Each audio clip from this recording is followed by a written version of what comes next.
신명기 30장 15절부터 20절까지 말씀 우리 돌아가면서 보겠습니다. 보라, 내가 오늘 생명과 복과 사망과 화를 내 앞에 두었나니 곧 내가 오늘 내게 명령하여 내 하나님 여호와를 사랑하고 그 모든 길로 행하며 그의 명령과 규례와 법도를 지키라 하는 것이라. 그리하면 내가 생존하며 번성할 것이요 또 내 하나님 여호와께서 내가 가서 차지할 땅에서 내게 복을 주실 것임이니라. 그러나 내가 만일 마음을 돌이켜 듣지 아니하고 유혹을 받아 다른 신들에게 절하고 그를 섬기면 내가 오늘 너희에게 선언하노니 너희가 반드시 망할 것이라. 너희가 요단을 건너가서 차지할 땅에서 너희의 날이 길지 못할 것이니라. 내가 오늘 하늘과 땅을 불러 너희에게 증거를 삼노라. 내가 생명과 사망과 복과 저주를 내 앞에 두었은즉 너와 내 자손이 살기 위하여 생명을 택하고 내 하나님 여호와를 사랑하고 그의 말씀을 청종하며 또 그를 의지하라. 그는 내 생명이시요 내 장수이시니 여호와께서 내 조상 아브라함과 이삭과 야곱에게 주리라고 맹세하신 땅에 내가 거주하리라. 아멘. 아멘. 사람이 느낄 수 있는 감정의 종류는 몇 가지가 될까요? 우리 흔히 쓰는 말로 희노애락이라고 하지요. 기쁨과 또 분노, 슬픔 혹은 즐거움이 우리의 감정이라고 이야기합니다. 거기다가 세 가지를 더 붙이면 희노애락, 애오욕이라고 해서 사랑, 미움 혹은 욕망까지 해서 인간에게 7가지 감정이 있다라고 이야기합니다. 그런데요, 2017년에 버클리 대학의 한 심리학과에서 아주 큰 실험을 하나 했답니다. 연구를 했는데요, 그 연구는 약 800명이 넘는 사람들에게 그분들에게 2,000개의 그 사람의 일상생활에서 벌어지는 영상을, 클립을 보여주었다고 합니다. 소리를 제거하고 그 무성으로 영상을 5분 짧은 영상을 보여주고 그 영상에 대한 감정을 글로 표현하게 했습니다. 그랬더니 수많은 그 감정 표현들이 나왔습니다. 다음 그룹에서는 그 영상을 보면서 그 감정에 자신의 감정을 표시하게 했고, 그리고 그 감정의 강도를 표현하도록 이렇게 했습니다. 그랬더니 공통적으로 주어지는 감정이 있었는데 그 감정이 약 27가지의 감정으로 정리가 되더라는 겁니다. 그래서 인간은 약 27가지의 감정을 느끼고 표현하더라. 그것이 공통적으로 표현되더라라는 것이지요. 그래서 그 감정에 이런 것들이 있습니다. 감탄, 동경, 즐거움, 분노, 불안, 경외, 어색함, 지루함, 평온, 혼란, 갈망, 혐오, 공, 이런 여러 가지 것들이 있습니다. 여러분들은 지금 여러분들의 감정이 어떠신지 아십니까? 여러분들은 삶을 살면서 여러분들이 어떤 감정을 느끼고 사시는지를 아십니까? 사실 이 앞에 있으면 그게 사실 궁금해지기는 합니다. 여러분처럼 이렇게 무표정하게 이렇게 저를 쳐다보고 계시면 도대체 여러분들이 뭘 느끼고 계시는지, 어떤 생각을 하고 계시는지 제가 늘 궁금합니다. 오늘도 또 신명기네. 신명기 이 지루함, 또 이 어색함, 이 여러분들 가운데 있는 것 같기도 하고, 또 어떤 분들은 오늘은 또 어떤 말씀일까 기대와 소망 가운데 있는 분들도 계시겠죠. 네, 그러리라 믿습니다. 네. 근데 때로 우리가 우리의 감정을 스스로 잘 이렇게 헤아리지 못할 때가 참 많습니다. 27가지 감정이라고 하는데 이 27가지 감정도 버클리 심리학과에서는 이 감정들이 2가지, 3가지가 서로 이렇게 합쳐지기도 한답니다. 그러면 27가지의 감정이 2개씩, 3개씩 혹은 4개씩 합쳐진 감정까지 다 더하면 그 가지수가 얼마나 될까요? 로또보다도 더 많은 겁니다. 그래서 인간의 감정은 참 미묘하고 뭘로 표현할 수 없을 만큼 수많은 감정들이 있는 겁니다. 부부싸움을 왜 하지요? 서로의 감정을 이해 못해서 그런 겁니다. 근데 내가 내 마음도 모르는데 남의 마음을 어떻게 알까요? 여러분들이 만약에 그걸 이해한다면 저 사람이 내 감정을 몰라서 그렇구나라는 것을 여러분들이 스스로 이해한다면 이해의 폭이 훨씬 넓어질 겁니다. 몰라주는 것이 당연하구나. 나도 내 마음을 모르겠는데, 나도 내 감정을 모르겠는데 저 사람이 내 감정을 어떻게 다 읽을 수 있겠습니까?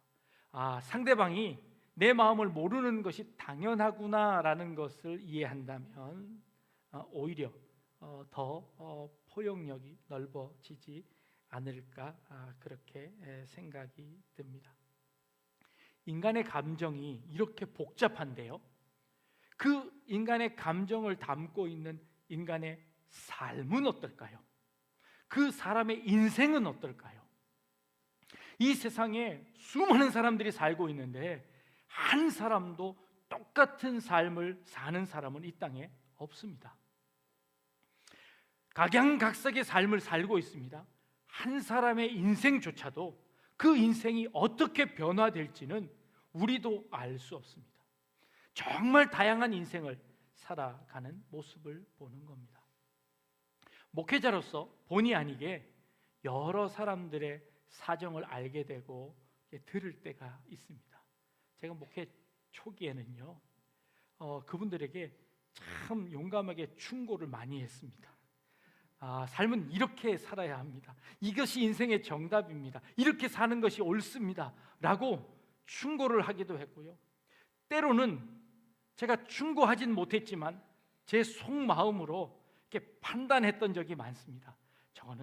저분이 저런 생각을 가졌기 때문에, 저런 삶을 살았기 때문에 저런 결과가 나왔어 라고 속으로 판단한 적도 참 많았던 것 같습니다. 그런데 지금 와서 보니까요, 저의 충고나 저의 판단들이 상당히 많이 틀렸다는 것을 발견합니다. 인생이라는 것이 그렇게 하나로 정해져 있지 않더라는 겁니다. 그 삶이 정말 다양하게 펼쳐져 있더라는 겁니다. 그 인생에서 어느 것 하나 내가 나무라거나 혹은 충고하거나 그것이 잘못됐다고 판단할 만한 것들이 없더라는 것이죠.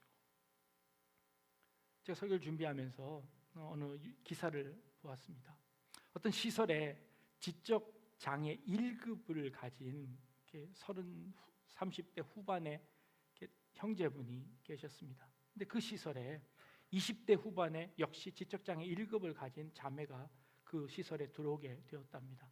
근데 그 시설에 들어왔을 때 이 형제가 그 자매를 보고 사랑의 감정이 싹트기 시작했습니다. 그래서 이 두 사람이 사이가 되게 좋아졌지요. 그래서 두 사람이 결혼을 하겠다고 하는 겁니다. 근데 주변에 있는 사람들이 말리는 겁니다. 혼자 힘으로 살아갈 수 없는 사람이 어떻게 결혼을 하면 살 수 있을까 하고 두 사람의 결혼을 말렸다는 것이죠. 여러분 같으면 어떻게 충고하시겠습니까? 그냥 혼자 살라고 이야기하시겠습니까? 둘이 같이 결혼하라고 이야기하시겠습니까? 두 사람은 결국 결혼을 했고요, 자녀를 낳았는데 그 자녀가 정상아를 낳았답니다. 그래서 그 시설에서 따로 방을 하나 만들어서 이 세 식구가 함께 살아갈 수 있도록 배려했다는 기사를 보았습니다. 여전히 도움이 필요합니다. 그렇지만 그 세 가정의 그 가정과 여러분들의 가정 가운데 무엇이 더 나은 삶이라고 누가 판단할 수 있으며 누가 그것을 재단할 수 있을까요? 저희 교회 어떤 한 자매가 지적장애를 가졌고 또 하반신 불수의 장애를 가진, 신체적 장애도 가진 자매가 있었습니다. 근데 그 자매가 남자친구를 만나서 결혼도 하지 않은 상태에서 아이를 출산했습니다. 보는 사람들마다 걱정했습니다. 심지어 어떤 분들은 저에게 그 아이를 입양해야 되지 않겠냐고, 목사님이 책임져야 되는 거 아니냐고 그러셔서 심각하게 고민하기도 했습니다. 그런데 그 아이를 그 엄마가 키우겠답니다. 그 와중에 그 남자친구는 떠나고 엄마 혼자 이 아이를 키워야 했습니다. 우리 교회에서 많은 도움을 베풀었습니다. 그럼에도 불구하고 그 아이를 시설에 맡겨야 하는 상황까지도 처하게 되었습니다. 아직도 그 과정 가운데 있습니다. 그런데 그렇다고 해서 그의 인생에서, 그의 삶에서 그것 잘못되었다, 그렇게 살면 안 된다, 그리고 그 삶을 포기해야 된다 라고 이야기할 수 있는 사람이 과연 얼마나 있고 누가 그렇게 이야기할 수 있겠습니까? 우리 인생에서는요, 우리가 상상할 수도 없는 일들이 우리 인생 가운데 벌어집니다. 우리가 기대하지 않았고 계획하지 않는 일들이 우리 인생 가운데 수없이 펼쳐질 겁니다. 마치 우리 감정이 그렇게 많은 감정들이 뒤섞여 있는 것처럼 우리 인생사에도 여러 사연들이 뒤섞여 있습니다. 그런 분들을 만났을 때 제가 뭐라고 말씀을 드릴 수 있을까요? 뭐라고 격려하고 위로할 수 있을까요? 그래서 제가 하는 말은 이런 것, 제가 찾은 답은 그렇습니다. 괜찮습니다.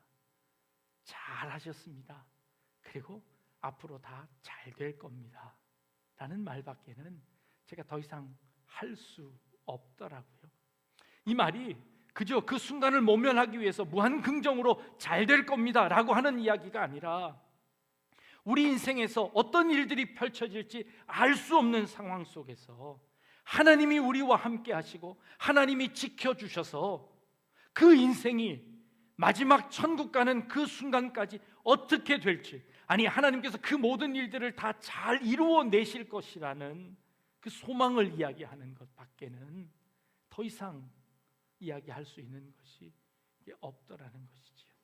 그리고 더 이상 그 사람에 대해서 판단할 수도 없게 되는 것이지요. 하나님 그렇게 다 이루어 가실 줄로 믿는 겁니다. 오늘 본문에 가나안 땅을 앞에 두고 모세가 이스라엘 백성들에게 선택을 요구합니다. 그 선택에는요, 모세가 이런 말을 하고 있습니다. 생명과 복과 사망과 화가 여기 있다. 근데 이 중에서 너희는 무엇을 선택할 수 있느냐라고 이 모세가 이스라엘 백성들에게 질문하고 있습니다. 제가 설교를 준비하면서 이 말씀을 묵상하는데요, 생명과 죽음 그리고 복과 화, 이 중에 선택하라면 여러분 뭘 선택하실까요? 당연히 생명과 복을 선택할 겁니다. 그런데 이 생명과 복을 선택한다는 것은 과연 무슨 의미일까? 내가 선택한다고 그 생명과 복을 내가 누릴 수 있는 것일까? 내가 선택하지 않는다고 죽음과 그 화를 멀리할 수 있을 것인가? 내가 그것을 다 버리고 생명과 복만 선택하는 것이 가능한가를 생각해 보았습니다. 우리가 살아가면서 이 생명과 죽음 가운데서 우리가 생명만을 선택할 수 있을까요? 불가능한 일이죠. 모든 인간은 죽습니다. 그러기에 죽음을 우리가 선택하는 것이 아니라 우리 모든 인생에게 그것은 당연한 일인 것이죠. 그렇다면 복과 저주는 어떻습니까? 복과 화는 어떻습니까? 우리 인생 가운데 늘 복이 있어서 늘 기쁨만 있는 걸까요? 아니면 우리 인생 가운데 안 좋은 일들도 섞여 있는 걸까요? 이것이 뒤섞여 있는 것은 아닐까 하는 생각을 가집니다. 그런데 그 중에서 선택하라면 우리가 생명과 복만 선택하는 것이 가능한가? 그리고 그것이 우리 인생에 더 좋은 것인가? 하는 그런 의문을 제기하는 겁니다. 인간의 감정이 27가지가 뒤섞여 있는데 우리 인생을 그 4가지로 구분할 수 있을까 하는 그런 의문을 갖게 되었습니다. 생명과 사망은 반대말일까요? 복과 저주는 과연 또 반대말일까요? 생명의 반대말이 죽음일까요? 제가 장례 예배를 인도할 때마다 늘 보는 본문 말씀이 한 절이 있는데요, 고린도후서 5장 4절 말씀입니다. 고린도후서 5장 4절 말씀, 이런 말씀이 있습니다.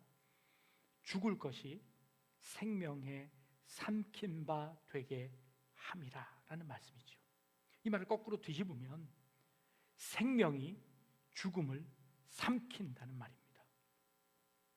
생명과 죽음은 반대되는 말이 아니라는 겁니다. 생명이 있으면 그 죽음이 멀어지는 것이 아니라 그 생명은 죽음을 삼키는 것이다 라고 성경은 이야기한다는 것이죠. 제가 늘 이런 비유를 들지요. 우리 몸의 세포는요, 늘 죽고 살기를 거듭 반복합니다. 여러분들의 피부는요 28일을 주기로 태어났다가 죽기를 거듭 반복한답니다. 처음에 우리의 피부의 세포가 이렇게 생성이 되어서 14일 동안 이렇게 우리 피부 밖으로 나온답니다. 그리고 14일 후로는 이것이 각질로 변해서 때로 변하거나 아니면 이게 먼지로 흩어져서 14일 동안 우리의 피부가 없어진답니다. 그래서 이게 14일 동안 생겨지고 14일 동안 없어지는 과정을 겪어서 이 피부가 새롭게 변화된다는 것이지요. 우리 여성도님들이 피부 관리를 하시려면 최소한 28일 동안, 한 달 동안 여러분들이 잘 관리를 하셔야 됩니다. 그래야 아주 이 뽀송뽀송한 그 피부를 가질 수 있다고 합니다. 근데 그 중에 더 중요한 것은요, 이 14일 동안 없어지는 이 과정을 잘 관리해야 된답니다. 이게 죽어가는 과정을 잘 관리해야 되는 것이죠. 그래야 새로운 피부가 올라오게 되는 것이죠. 1년에 12번씩 여러분들의 피부가 다 바뀌는 겁니다. 그것뿐일까요? 우리의 몸속에 있는 피도 늘 새로운 피로 바뀝니다. 그리고 그 오래된 피는요 죽어서 배설물로 나오게 됩니다. 우리 몸속에서 죽지 않는 것이 있습니다. 죽지 않는 것은 암세포입니다. 암세포는 죽지 않는 세포가 암세포입니다. 그것이 살아서 혼자 자기 자신을 증식시키고 증폭시켜서 그것이 점점 커지는 것이 암세포입니다. 우리 몸속에 있는 세포가 죽어야 사는 겁니다. 죽지 않으려고 하니 그 온 몸 전체를 죽이는 것이지요. 그래서 우리의 몸은 날마다 죽어야 하는 것이죠. 날마다 죽어야 살아가는 것이지요. 한 알의 밀이 있어 그것이 땅에 떨어져 썩지 아니하면 한 알 그대로 있거니와 그것이 땅에 떨어져 썩으면 더 많은 열매를 맺느니라 라는 말씀이 바로 그 말씀이기도 하지요. 하나의 밀알이 땅에 떨어져 썩지 않으면 한 알 그대로 있는 것이 아니라 그것으로 인하여서 거기에 먼지가 쓰여져서 그 땅을 못 쓰게 만들어서 다른 사람에게 피해를 입히게 되는 것이죠. 그 밀알은 썩어져야만 많은 열매를 맺을 수 있게 되는 것이죠. 우리의 몸도 여전히 죽어야만 하는 것입니다. 그러니 이 죽음이라는 것은 우리 삶에서 몰아내야 될 것이 아니라 우리의 이 생명이 죽음을 삼켜서 그 죽음조차도 그 생명 안에 있게 만드는 것입니다. 이게 부활인 것이죠. 부활하신 예수님께서는 그 죽었던 그 육신의 몸을 삼켜서 부활하신 그 몸으로 다시 태어나신 것이죠. 그런 의미에서 죽음과 삶과 죽음은 반대가 아니라 우리의 인생 속에서 우리의 삶 속에서 뒤섞여 있는 것이다 라는 것이죠. 우리의 세포도 그렇고 우리의 인생도 그렇고 우리의 몸도 그렇고 우리의 삶도 그렇다는 것이죠. 이 지구상에 그 예전부터 있던 사람들이 계속해서 살아 계셨다면 이 지구는 그만 멸망했을 겁니다. 이 큰 지구가 움직일 수 있고 여태까지 버틸 수 있는 것은요, 사람들이 태어나고 죽고를 반복해서 그것이 돌아갔기 때문에 이 지구가 살아있는 것이죠. 그러니 죽음이 우리의 인생의 포기거나 우리의 인생의 실패이거나 우리 인생의 절망이 아니라 그 죽음이 생명에 삼킨 바 되어서 생명이 그 죽음마저도 끌어안게 되는 것이다 라고 이야기하는 것이죠. 그럼 그 생명과 죽음이 반대말이 아니라는 겁니다. 그럼 복과 저주는 어떨까요? 복과 저주는 어떨까요? 이 복이라는 단어를 히브리어로 찾아보니까요, 이 단어가 토브라는 단어로 쓰여졌습니다. 근데 이 토브라는 단어는 사실은 복으로 번역하기보다는 그저 선함, 좋음으로 번역해야 합니다. 근데 이 반대로 저주라는 이 단어의 히브리 언어를 보니까 라라는 단어인데 이것은 좋음이 아니라 이게 저주가 아니라 나쁨이라는 단어였습니다. 그러면 이 좋음과 나쁨이라는 것은 또 반대말일까요? 창세기 2장에 가보니까 하나님께서 에덴 동산을 만드시고 그곳에 아담과 하와를 만들어 놓으셨습니다. 그리고는 그 땅 가운데 하나님께서 선악을 알게 하는 나무를 만드시고 그것을 먹지 말라고 하셨습니다. 근데 이 선악과라는 이 나무가요, 이 선악을 알게 하는 이 나무의 이름이 뭐냐면 토브라라고 되어 있습니다. 선과 악이 합쳐져 있는 것, 좋음과 나쁨이 합쳐져 있는 과일입니다. 한 과일의 이름이 이 토브와 라가 함께 있는 것이죠. 이게 한 나무 과일이라는 겁니다. 그래서 이것이 접속사도 없이 선악을 알게 하는 나무에 토브라 열매라고 되어 있습니다. 그러니 이게 선과 악이 함께 있는 것이죠. 좋음과 나쁨이 그 안에 함께 포함되어 있다는 것입니다. 여러분들의 인생 가운데서 여러분들이 늘 기쁨만 있습니까? 늘 좋음만 있습니까? 여러분들 가운데 슬픔은 없나요? 여러분 가운데 아픔은 없나요? 우리 인생 가운데 슬픔과 아픔과 기쁨과 즐거움이 한데 뒤섞여 있는 것은 아닐까요? 그렇다면 지금 이 모세가 이스라엘 백성들에게 하고 있는 생명과 죽음과 그리고 우리의 복과 이 저주라는 것은 우리의 살아가는 이 인생 자체를 의미하는 것 아닐까? 그리고 이 살아가는 인생이 그것이 뒤섞여 있는 것 아닐까? 그것을 하나님께서 우리에게 주신 것이 아닐까라는 생각을 하게 되었습니다. 우리 인생 가운데 있는 슬픔이라는 것, 그것은 정체가 도대체 뭘까요? C.S. 루이스가 헤아려 본 슬픔이라는 책에서 슬픔을 이렇게 이야기했습니다. 나는 내가 슬픔의 상태를 묘사할 수 있으리라 생각했다. 슬픔의 지도를 그릴 수 있을 것이라고 생각했다. 그러나 슬픔은 상태가 아니라 과정이었다라고 표현합니다.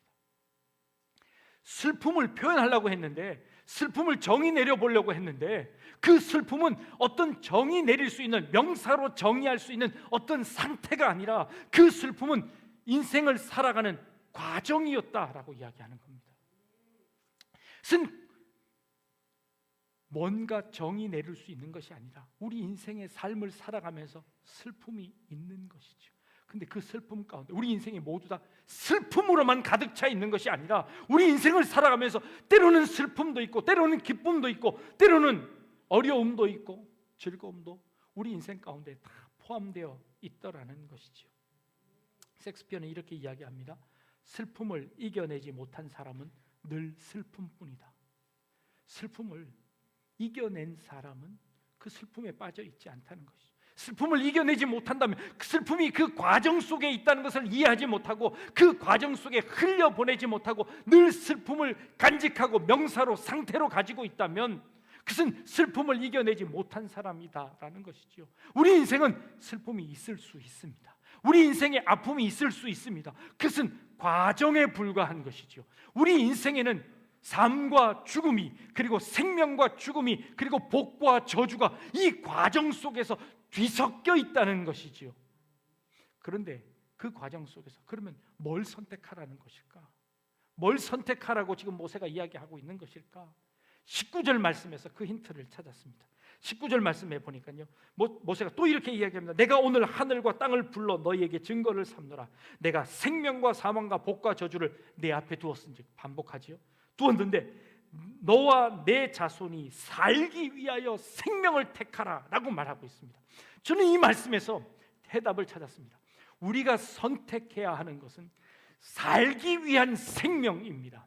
삶이라는 것은 어떤 한 명사가 아니라 살아내는 동사인 것이지요. 우리는 어떠한 상황 속에서도 삶을 선택하는 겁니다. 어떠한 어려움이 있더라도 거기서 살아내야 하는 것입니다.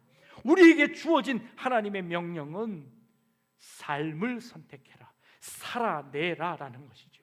생명과 죽음이 있고 복과 저주가 있는 그 삶을 너희가 하루하루 살아내라는 겁니다. 그래서 너희에게 가나안 땅을 주겠다. 그 가나안 땅이라는 것이 무엇입니까? 그 생명과 죽음과 그리고 아픔과 고뇌를 함께 겪어내야 하는 삶의 자리였습니다. 그 가나안 땅을 너희에게 줄 터이니 그 가나안 땅에서 너희가 살아내라 라고 말하고 있습니다. 삶은요, 우리에게 하나님이 주신 명령입니다. 그래서 우리는 그 삶을 선택하는 겁니다. 근데 그 삶 가운데는요, 생명도 있고 죽음도 있고 복도 있고 저주도 있습니다. 그러나 하나님께서 약속하신 것이 있습니다. 그 삶을 살아가는 동안에 하나님께서 너희를 사랑하사 그 가나안 땅을 너희에게 주셨다. 그러니 이 삶의 순간순간마다 하나님의 사랑을 발견하고 그 삶 가운데 생명을 선택하라는 것입니다. 여러분들의 삶을 선택하라고 말씀하시는 겁니다. 그런 의미에서 오늘 하루를 하나님께서 여러분들에게 선물로 주셨습니다. 우리의 사명은 우리에게 주시는 이 하루, 이 생명을 살아낼 것을 선택해야 합니다. 때로는 아픔이 있고, 때로는 죽음이 있고, 때로는 사랑하는 사람과의 헤어짐이 있고, 때로는 기쁨이 있고 즐거움이 있는 것이 우리의 인생사입니다. 그러나 그 삶이 한데 어우러져서 그것이 모든 과정 속에서 이 한데 어우러지는 살아냄이라는 것이죠. 그래서 그 하루를 우리에게 살아내라고 하는 겁니다. 지긋지긋한 코로나가 3년 연속으로 이어지고 있지만 그러나 우리는 그 가운데서 살아내기를 선택한 것입니다. 여러 방법들을 동원해서 예배드리고 함께 교제하고 우리는 살아냈습니다. 전쟁이 터지고 있는 그 가운데서 생명은 태어났고 그 생명을 살리기 위한 노력들이 있었고 그 가운데 사랑하는 사람을 잃어버렸던 슬픔들도 그들에게 있었습니다. 그것마저도 그들에게 주어진 삶이었습니다. 그래서 그 삶을 살아내려고 발버둥 쳤고 그리고 그 삶을 돕기 위해서 우리가 그 사랑을 보여주기도 했습니다. 우리의 그 사랑이 다 전달되지는 않았지만 그럼에도 불구하고 그들은 살아내고 버텨내는 것이죠. 오늘 하루를 이렇게 치열하게 살아내는 것이죠. 이것 우리가 선택해야 하는 것입니다. 가나안 땅에서 이스라엘 백성들이 겪게 될 수많은 고난들이 있습니다. 가나안 땅에서 겪게 될 실패와 좌절이 있습니다. 그러나 그 실패와 좌절을 딛고 일어서는 기쁨도 있고 보람도 있습니다. 마치 우리의 인생처럼 말입니다. 여러분들의 인생 가운데 하나님께서 어떤 일을 준비하셨는지 알 수 없습니다. 하나님이 어떤 일을 계획하고 계시는지 알 수 없습니다. 그러나 우리는 그 하루를 살아냅니다. 삶은 과정이기 때문입니다. 그리고 우리가 천국 가는 그곳에서 천국에서 하나님께서 마지막 그때 잘했다, 착하고 충성된 종아라고 우리에게 하나님께서 이야기하실 것입니다. 괜찮습니다. 지금까지 잘했습니다. 그리고 다 잘 될 겁니다. 하나님이 우리와 함께 하시기 때문입니다. 하나님이 우리를 사랑하시기 때문입니다. 그래서 하나님께서 우리에게 기회를 주시고 그 인생 가운데서 하나님의 사랑을 깨닫게 하셨습니다. 그 인생을, 그 하루를, 그 생명을 선택하시고 살아내는 그런 우리 성도님들 다 되실 수 있기를 주님의 이름으로 축복합니다. 기도하겠습니다. 생명과 복과 사망과 화를 내 앞에 두었나니 이 모든 것들을 우리가 선택하고 하나님께서 우리에게 주신 사명임을 깨달아 오늘 하루의 삶을 성실하게 감사함으로 감당해낼 수 있는 저희들이 다 되게 하여 주옵소서. 감사드리며 예수님의 이름으로 기도합니다. 아멘.